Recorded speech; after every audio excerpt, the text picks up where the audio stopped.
شما در دبی هستید و سگتان بیمار شد؟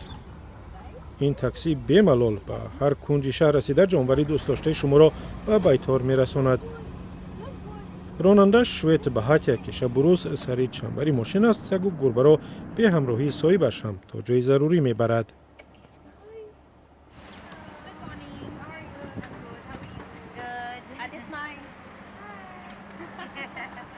It makes me very happy because I'm a pet enthusiastic and من از کارم بسیار خرسندم چون جانوران رو دوست می‌دارم و باور دارم که به مشکل با آنها زبان می‌یابم. معامله با آنها خیلی راحت است و از روز اول کارم حلاوت میبرم.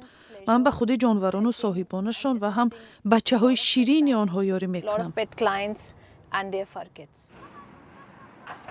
خانم به حتی میخواهد ماشین های بیشتر را به شرکتش جلب کند چون در اکثر تاکسی های شهری دبی گرفتن جانوران منع است.